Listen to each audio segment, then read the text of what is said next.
Hello, world.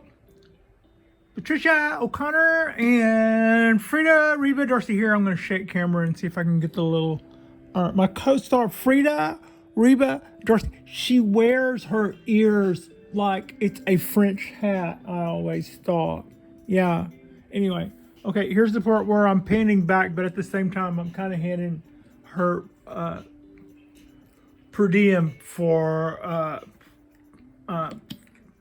our intro. Oh, there we go. I'm trying to adjust camera and got my, yeah, okay, we'll go with that. We'll go with that. What you're looking at, we've been gone a minute, and I haven't really been gone too far. I've been right here. We've been doing other things, getting caught up on other things, letting the trees settle into their new position. We've had a good time today. I took care of some business earlier today, and then later this afternoon, I put a guy wire on our older, larger Ponderosa pine. I want to adjust that some more. I put a guy wire on our large Ponderosa pine and pulled our apex down a little bit more. I'm kind of inching the apex of one of my bigger trees down. And I'll probably show you more about that later. Our lights have already gone down for the day. It's our day off. We get another one tomorrow. So tonight we're gonna stay in and watch watch old movies or something, and bonsai shows also, probably, maybe even shoot another one. But what you're looking at right now is us getting kind of back into the swing of that thing we do. This is one of our very newly acquired Ponderosa pines. It is one of 10 that I ordered, and they came from Wyoming, I believe. Yeah, Wyoming. And those guys did a superior job of getting trees out to me, and they gave me some guff about it going in. I don't mean that in a negative way at all. I ordered the trees, plunk plunk, just pinged on, kind of like I do. Go to Google, Ponderosa. I even asked this time for these trees by their species name, Scopulorum. So I wanted to make sure that I got the variety Scopulorum. There are several species, and I don't know whether or not my other Ponderosas are those, but I believe they are because of where they come from. And the other subspecies have different characteristics.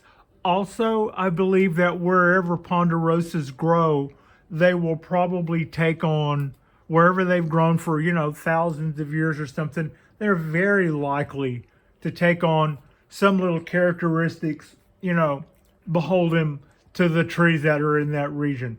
Also, Ponderosas are quite close to another pine called the Jeffrey. Jeffreys can be hard to really tell apart. People have to look at the pine cones a lot of times to be able to tell the difference between a Scopulorum or a Ponderosa, I'm saying, and a Jeffrey pine.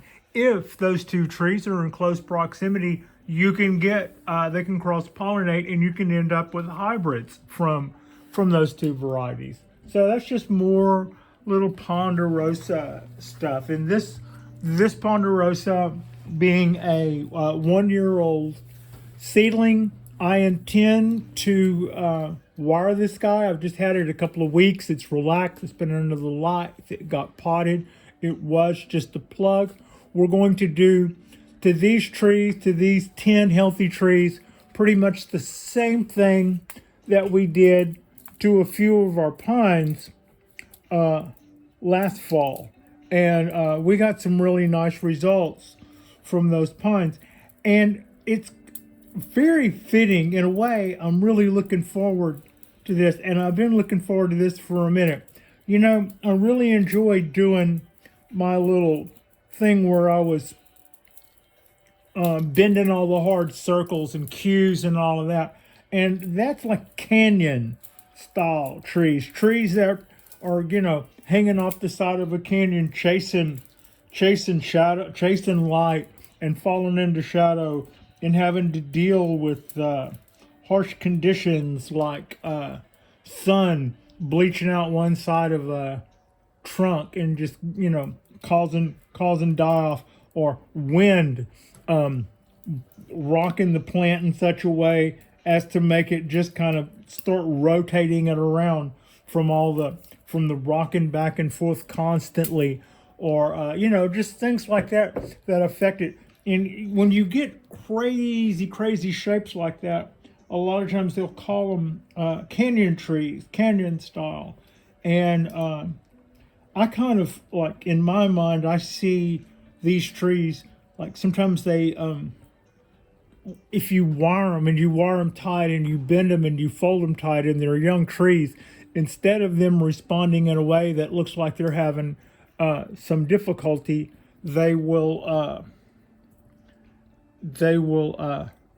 grow fat around the wire, swell up, and black pines, and then will get prolific with the buds. Now that's what I've come to know with the Japanese black pines that we've done, and I've had a few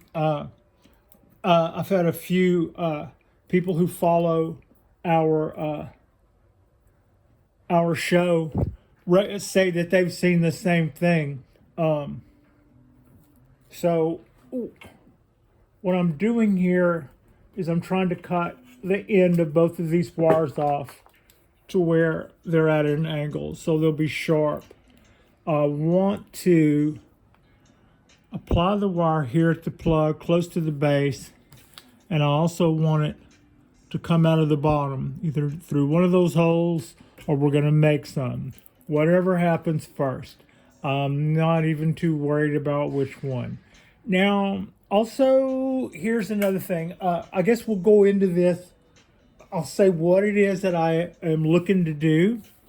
And I'll say what I'm looking to do with this guy is, whereas last time we made all of those really nice bends and all those Japanese black pines, black in their natural environment. I mean, they're all over the world now, so anything can happen. But in their natural environment, Japanese black pines would have been a coastal pine. That's why they're second flush, in case they were involved in a hurricane or a cyclone and got stripped bare.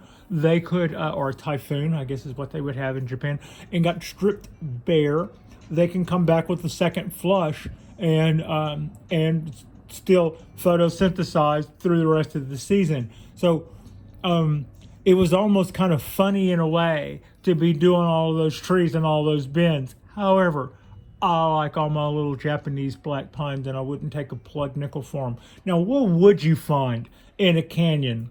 Junipers. You know, when we see junipers with all their beautiful deadwood and stuff, those things are twisted and fold back on themselves and do some crazy stuff. You know, I haven't really taken to junipers as a tree yet. You know, they're surrounded. Every time Frida and I go for our little walk, you know, we're going in and out of the junipers. They're everywhere. They're just like everybody's favorite landscape plant here. And I admire them. I admire them in a bonsai setting, and I don't give them the time of day in a natural setting for whatever reason. Maybe, you know, I'm totally open to getting that bug, but yet I digress. What we do see is we see junipers, and what else do we see? We see the high elevation pines, stuff that would live up in the higher elevations, and ponderosas, and to even higher elevations are the before mentioned Jeffreys. That's one way to tell them apart. Is usually if you go up another 1,000 feet, they're more likely to be Jeffreys, I think, is one thing I heard. Also, if their sap smells like butterscotch, it's a ponderosa. Also, if you hold a pine cone in your hand and the barbs at the bottom of it stick you or prickly, then it's a ponderosa. And if they're folded away from you, sticking out and don't hurt you, then it's a gentleman Jeffrey painful ponderosa. So, okay, that's a few little quick facts about that. What we're going to do tonight, and I always thought that it would be fun to do a tree that would be more that would be more indicative of something that you would find in a canyon style, like a juniper, like a ponderosa, or something like that. And to another degree, I have also been warned that I live, and if y'all been watching the show, y'all already know that I am concerned that I live on the cusp of a growing area. If you look at the map where these things, the region where these things are, just outside of it, just a scotch. But also, I don't get quite the same weather that they do, that those guys do. You know, just behind me a few miles is Oakland. And just recently, when I did my program about what to do in hot weather, Oakland was having a 90-degree day, and I'm just a tunnel away at 7 minutes by car. But that 7 minutes made it like a 15. It was 76 degrees here, and it was 90 in Oakland. 76 versus 90, and that's just a couple of miles difference. And that's kind of what it's always like. But here's the other side to that. I don't think I can count on being that lucky for that long. Whatever it is that Oakland went through and the rest of the country went through to make those temperatures that horrid. And I'm not saying whatever it is. I know what it is. I'm a science-minded person. I know damn good and well what's going on. And I don't think it's going to get any better in a minute from the sounds of it. The things that need to be happening, I don't hear enough people worried about. So from that standpoint, I'm not gonna jump on top of the soapbox just yet and scream, "What about the children?" Although plenty of people are, and they are so right to do so. What I'm going to do is think about it. I've got a tree that is in a questionable climate for its ability to thrive, and I'm not as much thinking about these guys, these little young ones, and I am also to some extent wanting to see how well these guys do down here, and that'll tell me the rate of urgency for my older tree. So far, my older tree seems to be doing fine, and both of my little show hen ponderosas that come from the same growers, the same neighborhood, and everything else, those guys are doing really good. So I'm pretty excited about that, but I'm not as certain about whether or not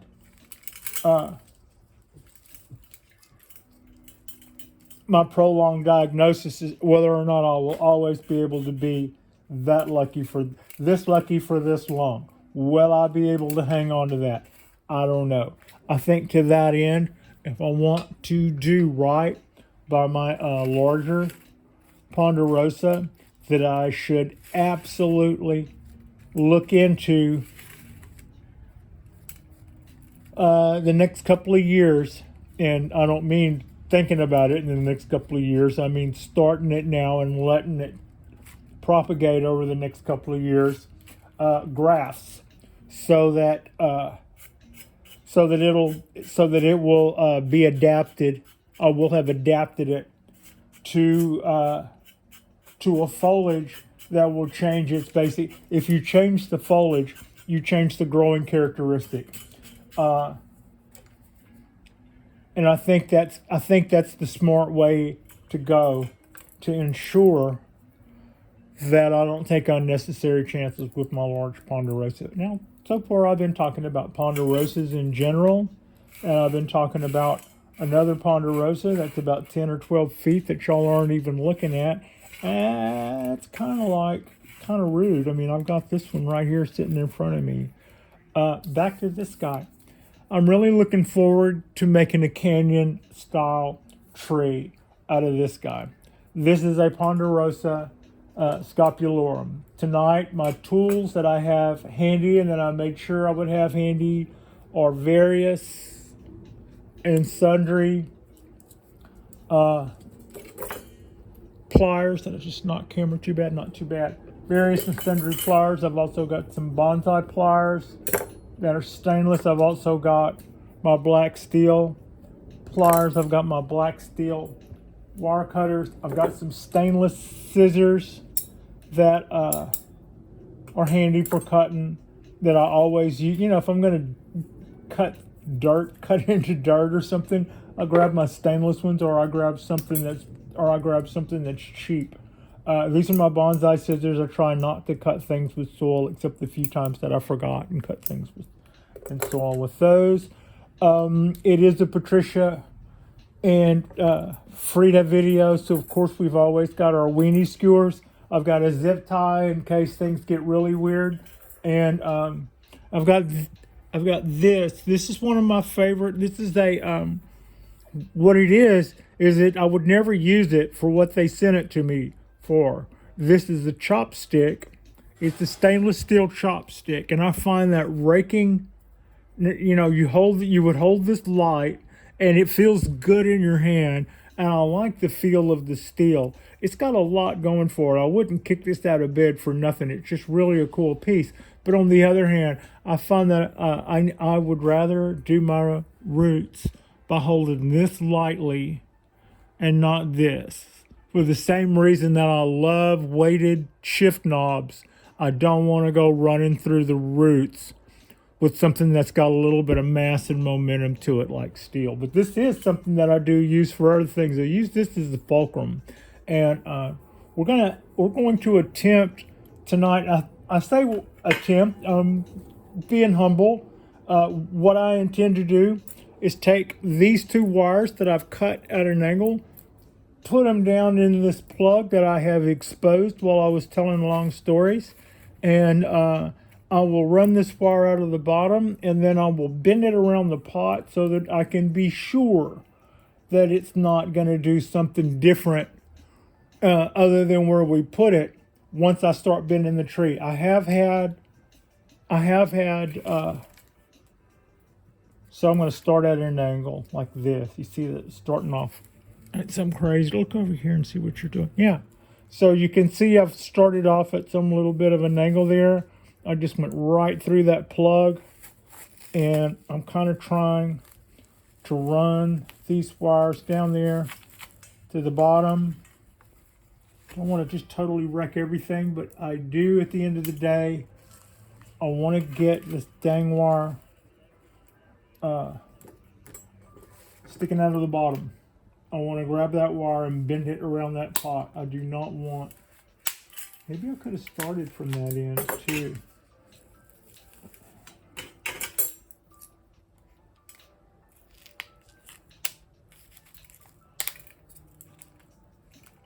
Really happy with the motion that I put in the big Ponderosa today. I feel like really good things are happening with that tree. We can just do this. I will get it. I will get it.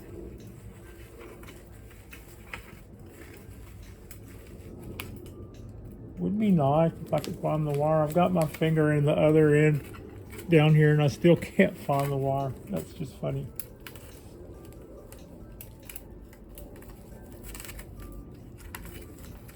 So what I'm really looking forward to doing is bending a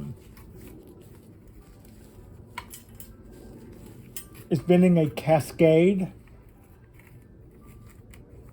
shape around this. I think that this Ponderosa, what I see for this tree, and looking back at the results that we had with our Japanese black pines, I was and am very, very pleased with the way our little Japanese black pines came out. Very, very pleased.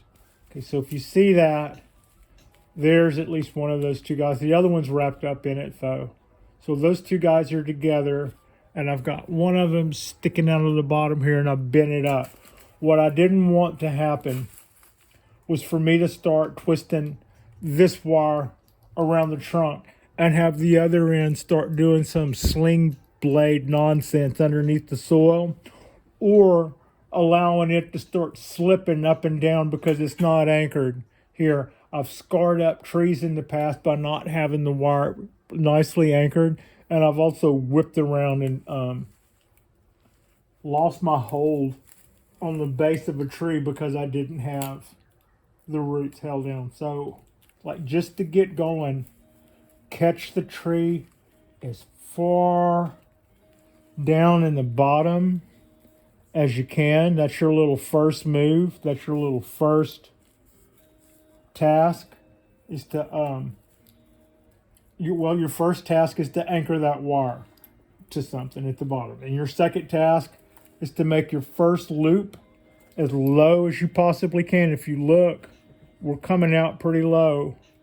I pulled the soil down and still went soil level. So that's just right there where the plug is. Also, this was about this high, and I pulled all of this out. We still have a lot of roots in here. We will expose those later, and those, I think we can use those the same way we would use Japanese black pine roots. I know that I have some really pretty exposed roots on some of my other large ponderosas. Now, about wiring when you're getting started, if you're nervous, or if the tree seems flimsy, or if the wire seems hard, it's really easy to talk yourself into making big, long spirals with this. Like instead of making tight coils, you make them big, and then 4 or 5 later, and you've gotten in and out of there, and you think you did good because you didn't tear up anything, but you did manage to put the wire on there that you said you wanted to put on there.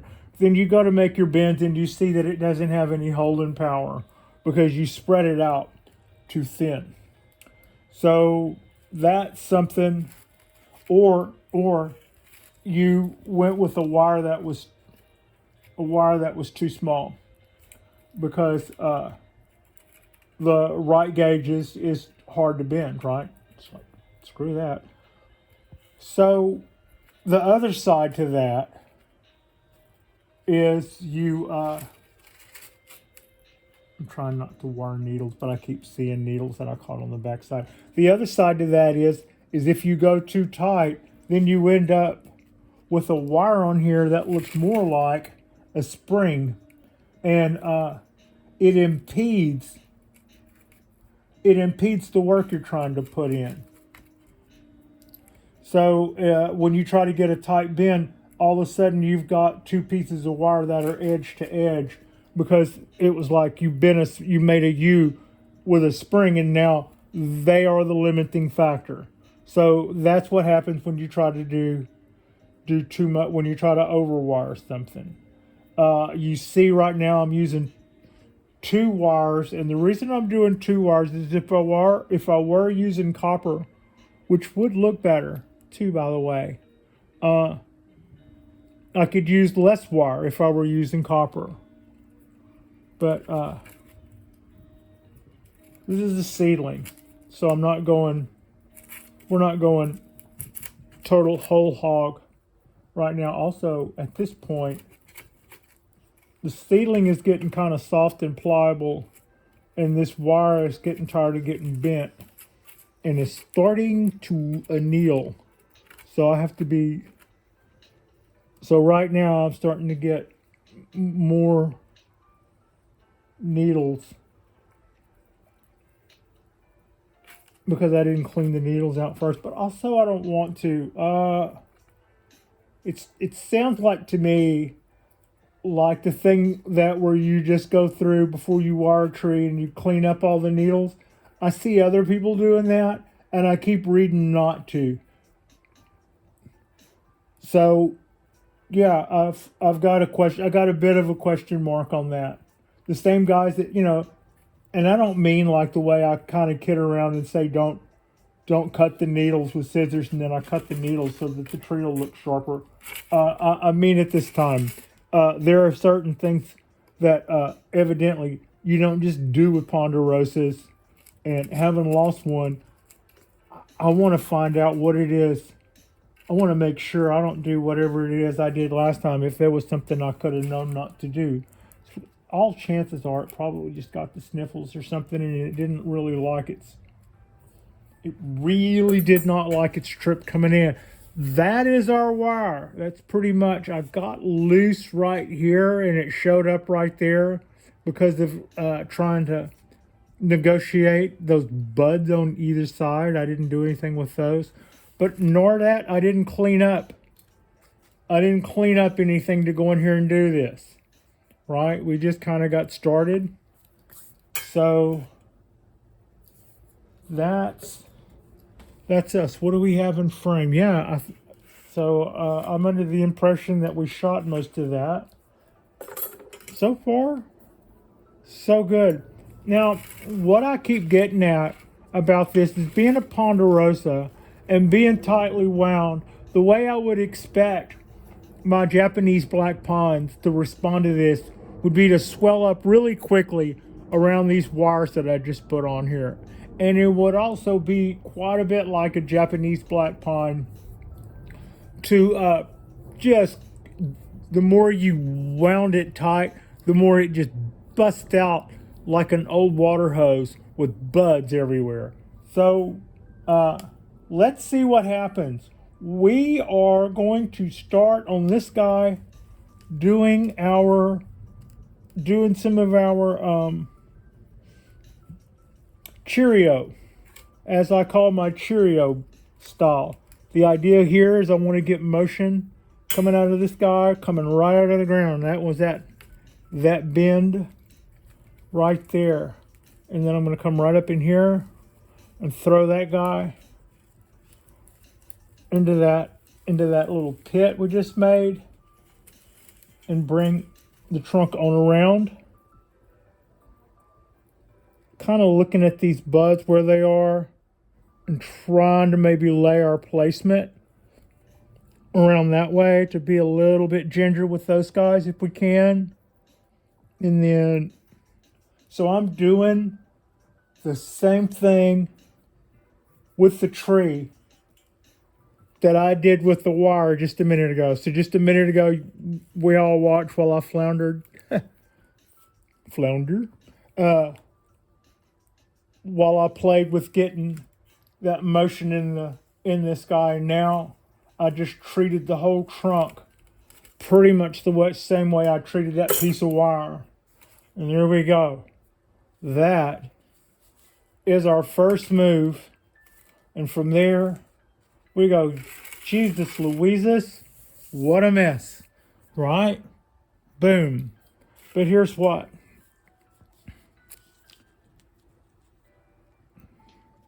Comes out of the ground. Pretty good movement. Pretty good movement. To tighten that up and bend it over. I think that, I mean, it's coming out of the ground, but it's coming out of the ground and it only moves. It moves, but it only moves in one direction there.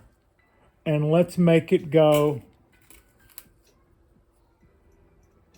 We make it go that way? Or should we make it go that way?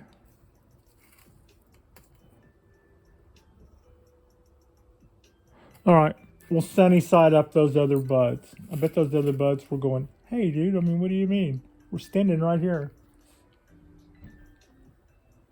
Okay, yeah.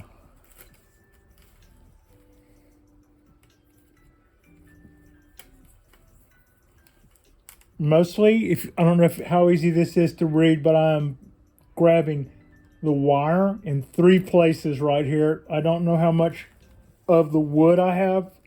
We're going to call it wood, but I am grabbing the wire in 3 places. So it's mostly now. You see how I just laid that down? Had I not anchored this wire, that move would not have worked. All I would have done was just move the wire in the pot this way. And so yeah, that just made everything else we did make sense. Now I just pulled that our first bend up really tight.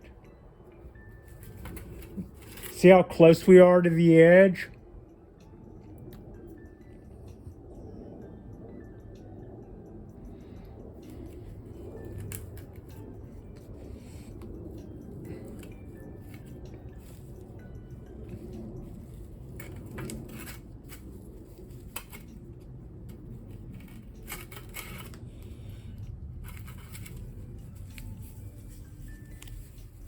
But wait, didn't we say this was going to be a cascade?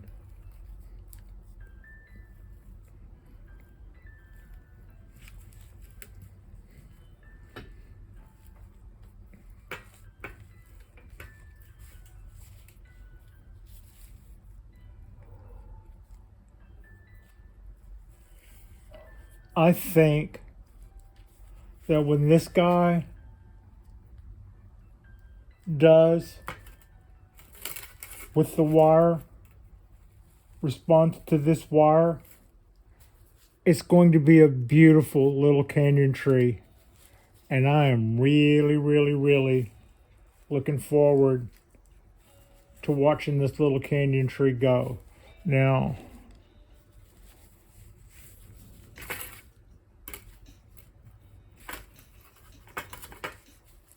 where's the wire in the bottom? There it is.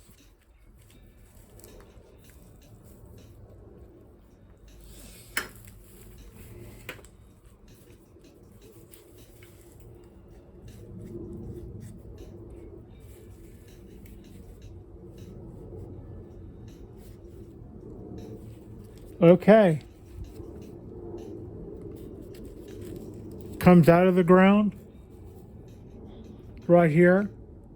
Comes up, comes on around, goes around, comes down, swoops back up. We're going to open this up just a scotch. Going to leave these on here because when this guy grows more, I'm not going to want to try. I'll get mad every time I have to try to loop another wire in here because that doesn't go well. And last time I broke the top off trying to get really weird, when what I should have really learned from that was it wasn't so much a problem with me trying to hook a wire into my old one. It was more a problem with me trying to wire a green top. I just popped that right off. So this is us. This is us. This is some of our needles that got tore up in shipping. We can just do that. That is our little Ponderosa pine. The way you try to get needles shorter on a Ponderosa pine is way, way, way, way different than the way you try to get needles to behave on a Japanese black pine. So if you think they're long now, wait till you see the effects of fertilizer. These guys are about to start getting fed by yours truly, and they are going to love it. They're going to get so long and shaggy. They're going to be little hippie ponderosas hanging out here in California. So, like and subscribe. If you guys haven't already, I appreciate you, and Frida appreciates you. And this is Pondo. I promised a cascade, but I ran out of tree. We're going to take this on down and on down the side before it's all said and done. Up here is a little wanky to be, it's still a little green. Up here is still a little green to be wiring, but I can continue this move on over the side, or I can turn that around, but I've already got a really good move right there, and I'm pretty happy with what we go. I still plan on this being a cascade. I just haven't made my way over the side yet. We don't have to. I could change my mind, but no, I still think I would like to see this be a cascade. Anyway, thank you all so much for watching.